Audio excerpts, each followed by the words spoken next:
जसनाथ जी महाराज जी के चरणों में वंदन, मां सती जी के चरणों में वंदन करता हूं, यहाँ के श्री महंत मोहनदास जी के चरणों में वंदन करता हूं और इस गांव कतरियासर जो जसनाथ जी की और गुरु गोरखनाथ जी की जो पवित्र धरा है, इसमें हम आए हैं, अपने आप को धन्य मानते हैं। ये तपोभूमि है,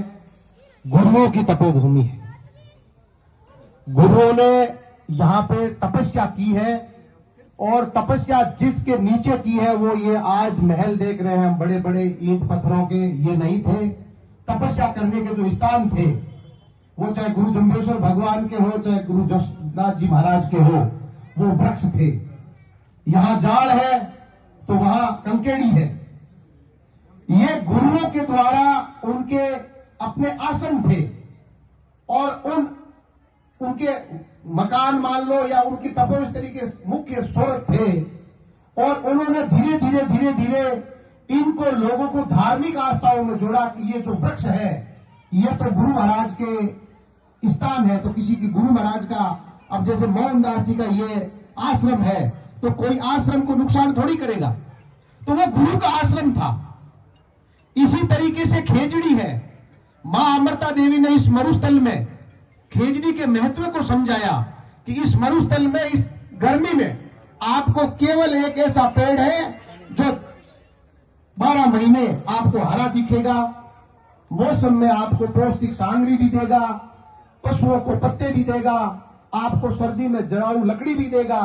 और अगर किसी के खेत में 50 खेजड़ी और 1 गाय है तो उसके पूरे परिवार का लालन पालन भी वही करेगा।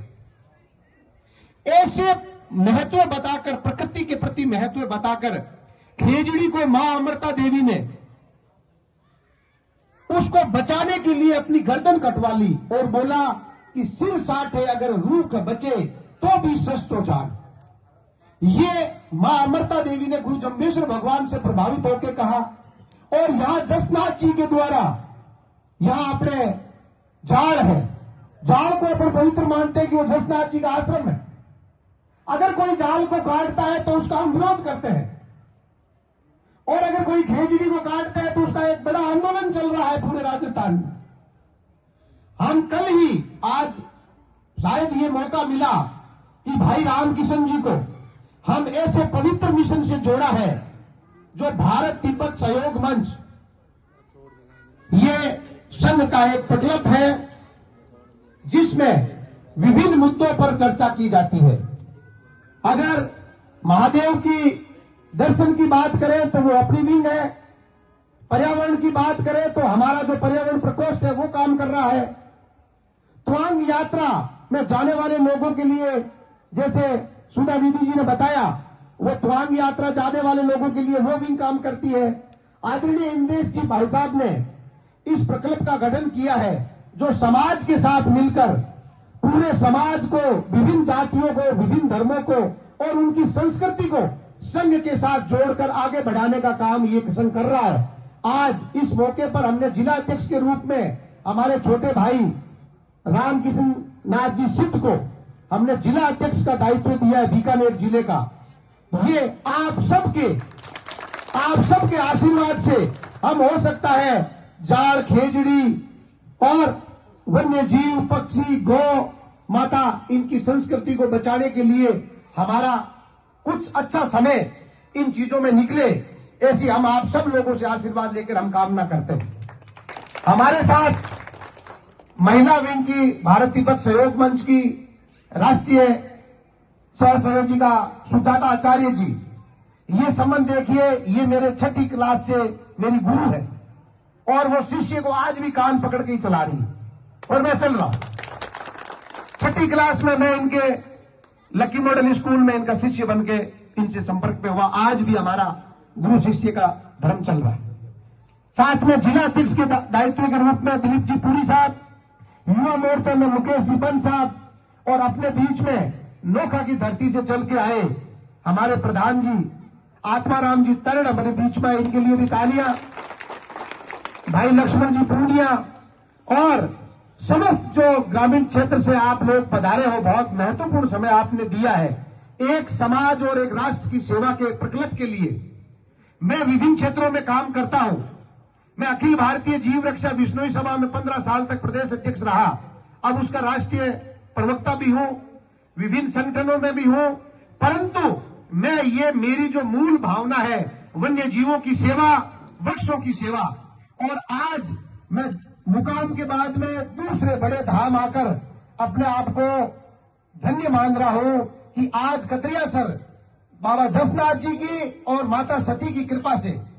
कल हम आप लोगों के आशीर्वाद से जयपुर जा रहे हैं और वहां हमारे मंत्री जी से मिलेंगे और खेजड़ियां जो कट रही है उस पर निश्चित रूप से राजस्थान सरकार ने हमें ये संकेत दिया है कि आप लोग आए तो हम पूरे राजस्थान से जाएंगे और कोई न कोई ऐसा कड़ा कानून लेके आएंगे कि खेजड़ी बिना जरूरत के कोई आदमी नहीं काटे। अगर बहुत ज्यादा जरूरत है तो वो सक्षम स्तर पर अपनी परमिशन ले और यूं चलते ही कि मेरे पास पैसे नहीं है, 2 खेजड़ी काटी, गाड़े पर डाली और बेची है। ऐसे में प्रकृति का नाश नहीं हो, या कोई ऐसी कंपनी आए कि उस पेड़ की एक भेड़ का महत्व नहीं है, इस पेड़ पर शाम को कम से कम हजारों पक्षियों का बसेरा है, दिन में इसके नीचे हजारों वन्य जीव बैठते हैं, रेंगने वालों को भी छाया चाहिए, वो भी इसके नीचे ही बिल बना के बैठते हैं। तो ये आप उसका उनका घर है, उनका नेचुरल हैबिटेट है। तो ये पक्षियों का और प्रकृति का उनके लिए घर है, उन्होंने कोई पट्टियां थोड़ी चढ़ाई है, उनका तो यही घर है। शाम को आप देखोगे छोटे छोटे घोंसलों में बच्चे इंतजार करते हैं कि हमारी मां दाना लेके आएगी, और वो चू चा की आवाज करते हैं, सुबह उठते ही करते हैं। तो उन पर भी अपने को दया और करुणा का भाव होना चाहिए, और अपने ऐसा करते हैं, उनको चूका भी डालते हैं, उनको पानी भी डालते हैं। तो आज एक बहुत अच्छे पवित्र मिशन से आज अच्छी संगति हो, हमने आपको ये 4 चीजें बताई है। आपके जागरण में 4 चीजें महाराज जी बताते हैं अच्छी, तो आज मैं मेरी संस्कृति इनको बताऊंगा, इनकी संस्कृति को मैं सुनूंगा। जो अच्छाइयां है प्रकृति के लिए वो हम तीसरे समाज को बताएंगे, जो अपराध कर रहा है उसको समझाएंगे कि भाई इसमें फायदा नहीं है, दूसरा काम कर।